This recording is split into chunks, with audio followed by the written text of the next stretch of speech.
All right, why don't we enjoy example number 5 on the mean value theorem and first derivative test. Again, here we have a function. We want to determine where it's increasing, decreasing, where do we have the maximums and minimums, and then we'll use that information to build a graph. So, as discussed earlier, and these would be in the notes that were uploaded to you, we find what are called critical values by, first of all, determining the derivative, which should be a pretty simple matter by now. So this is just term by term differentiation, 4x cubed minus 4x. And then there are two types of critical values. The first would be to determine horizontal tangent lines by setting that derivative equal to 0, which we will solve in a moment here. And then the other one is to look for undefined, which again would be more of a question. And since that derivative does not contain the potential for division by 0, that's not an issue. So we don't need to concern ourselves with that. So, where does this graph have horizontal tangent lines? Where do the tangent lines have a slope of 0? This is just algebra. In this example, we could factor out 4x. And then that's a difference of squares, which we could factor further if we wanted. I'm of the opinion that all we need to do at this point is go ahead and set each factor equal to 0 and solve them individually. So we at this point have two equations to consider because we had two factors, and this one leads to 0. And then this one, if we add over the 1 and then square root both sides, we need to remember that that square root of 1 could either be plus or minus 1. Correct? All right. So we have actually three critical values here. We have 0, we have 1, and we have -1. So what we do at that point then, feel free to hit pause at any time as I continue on. So then what I would recommend doing would be to draw this number line to represent all the values of x. And we're going to put the behavior of f prime of x above these different values. And we will put -1 and 0 and 1 in there because, again, those are the values where the derivative was 0. So up here, I'm going to label what is f prime of x for all these different numbers. And we just determined that each of those is going to make the first derivative equal to 0.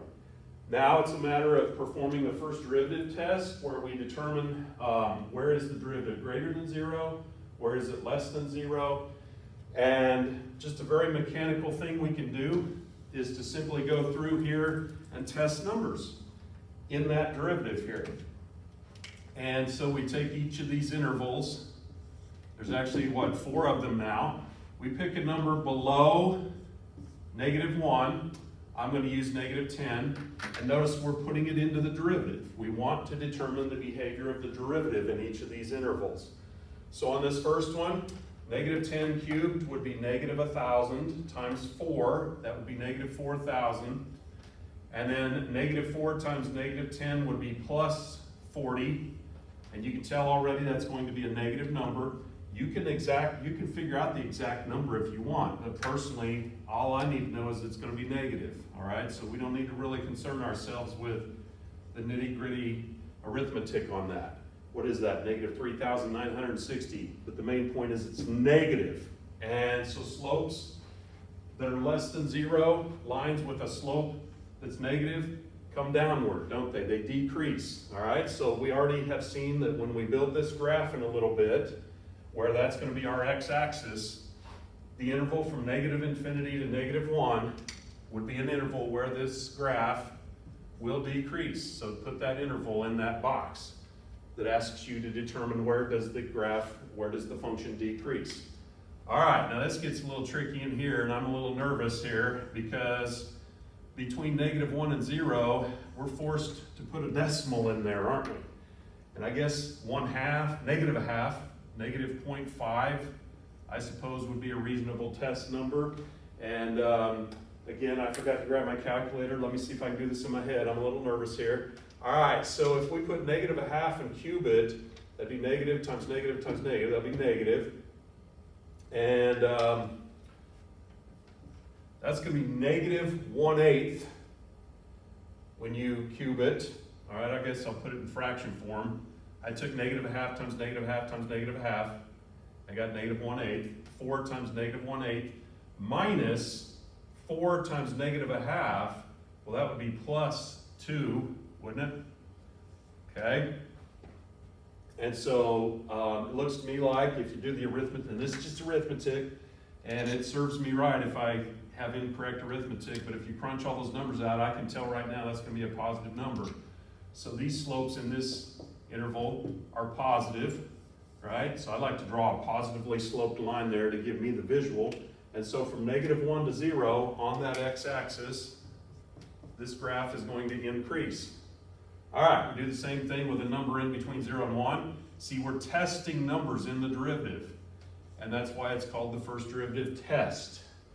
All right, so 1/2 cubed, 1/2 times 1/2 times 1/2 is 1/8, and that would be 1/8 times 4, which I could go ahead and do the arithmetic in my head. That's going to end up being 1/2. This was negative 1/2, incidentally. And then negative 4 times 1/2 would be negative 2. And anyway, do all the arithmetic if you need to. This is mechanical arithmetic. That should, I believe, come out to be a negative number. That will. So again, in that interval from 0 to 1, this graph is going to decrease because those tangent lines have negative slopes. So from 0 to 1, we're looking at a decrease. So let's put that there. Again, this is what the paper grader wants. Identify where does the graph increase, decrease, where does it have maximums and minimums, and then of course have the graph. So again, I would assume that that's all implied as you look at the homework, as well as if you look at this, see there's increase, decrease, max, min, and graph paper, all right? So f prime of a number bigger than 1, I like 10, I like numbers that end in 0. For me, that makes easy math.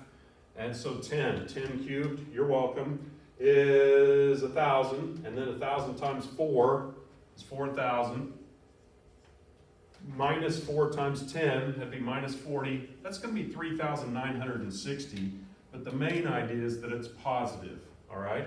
And so any number that we would have tested out there in that region above 1 would have given us a positively sloped tangent line, all right? And so again, that would be from 1 to infinity here on the x-axis. This is going to be an interval where this graph increases, isn't it? All right, so we've identified our increase, our decrease.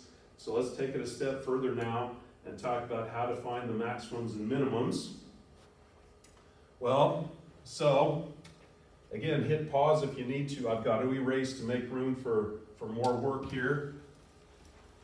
But each of these numbers is going to be probably a point on a graph. Now I say probably, we're going to see examples where perhaps a critical value might not actually create an ordered pair. That's why in the notes it says here basically we've got to make sure the function exists at each of these numbers. So, for example, for -1, and these are ordered pairs, I want to remind you. So that means we're going to place each of these in the original function. All right, that's how you get ordered pairs. And -1 to the 4th power is 1, and -1 squared is 1, and that 1 times 1, so that'd be -2. So I think -1 plots with -1. And again, that would be an ordered pair. It's a coincidence that it's the same number in both cases. All right, so that is going to be an ordered pair. Now let's go ahead and identify it. Look at this up here. If the graph comes down and then hits that point and then goes back up, wouldn't that be a minimum? So I'm going to put that ordered pair in the minimum box here. Look at your notes again, right? If the derivative goes from negative to positive at a particular critical number, -1, then that ordered pair, if it exists, is going to be a relative minimum. And that'll show up when we graph this thing. All right, how about 0? If we put 0 in for x in the function, right? So 0 to the 4th power is 0, 0 squared, that's all going to be 0. So the origin, 0, 0. Look at this one. Look at the profile of that. Look at the behavior of the derivative surrounding it. The tangent lines have positive slopes coming in and negative slopes going out. look, wouldn't that be a maximum? So we'll put that there. And I'll take you again to this maximum that you have in the notes. If the derivative changes from positive to negative at a particular critical point, then that's going to be a maximum. 1. And these, look, graphing at its most basic level is plotting points, and we're trying to find the points that are important. Critical, you might say, right? Okay, so anyway, 1 in the function, 1 to the 4th power is 1. 1 squared is 1 times negative 2, that'd be minus 2.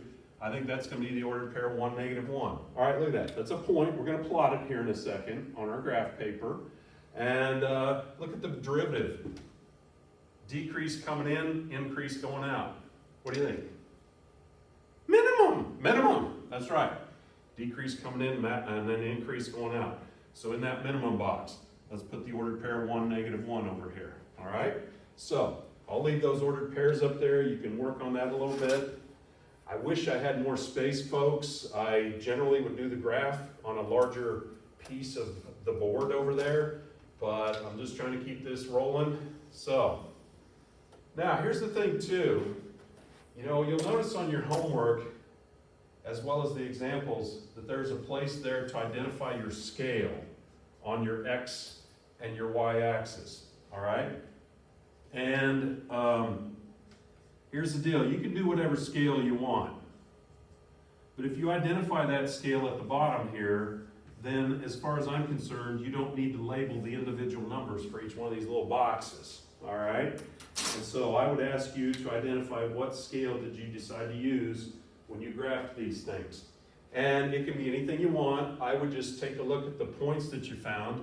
Now, you know, we're dealing with zeros and ones on the x-axis. And in my opinion, instead of making each box worth 1 and having it all condensed here in the middle, I'm going to spread that x-axis out a little bit. I'm thinking maybe that I could make each box on that x-axis 1/4, 0.25. That's my choice. It doesn't have to be yours. So anyway, 1, 2, 3, 4, 0.25, right? That would give you a 1 here. And then the same here. If I'm using a scale of 1/4, then wouldn't each one of these boxes, wouldn't 4 of them equate to 1, right? So that's my choice there. You can do whatever you want. Just make sure you identify what scale you used when you graph these. Looking at the values of y, they're kind of the same. They range from zeros and ones. Just to be different, I'll use a 1/2, 0.5 for my y-axis. All right, and therefore every 2 boxes would equate to a 1, wouldn't it? I hope you can see this. And again, I could use the same scale, whatever. Just make them accommodate the numbers that you encounter when you find these ordered pairs. So now if we plot these using the scale we identified, the ordered pair -1, -1 would be here. The ordered pair 0, 0 would be here. And then the ordered pair 1, -1 would be here. And again, use this as a guide, this increase, decrease, and all this. So looking at that number line we built there for x, what do we got? We're decreasing coming into this point. Notice when we hit that point, we have a horizontal tangent line. You don't have to put these tangent lines on your graphs. I'm just trying to indicate what makes these things critical, all right? And then it increases back up to that ordered pair and flattens for an instant. Derivative is 0 at 0. This is your x-axis on this graph here. Let's make that connection. And then between 0 and 1, it decreases. Between 0 and 1, it decreases. And then it's got a horizontal tangent line there. You don't have to put those horizontal tangents on there. That's okay. And then what's it do after that? It could continue on down, right? But look, no. The derivative is positive. So it bounced back up. So there's our beautiful graph for that one. And so as I've shared with you guys many times, I often have to do things in order to augment my income. So like I tell you, I got a math agent here, and looking at the shape of that graph, my agent got me a deal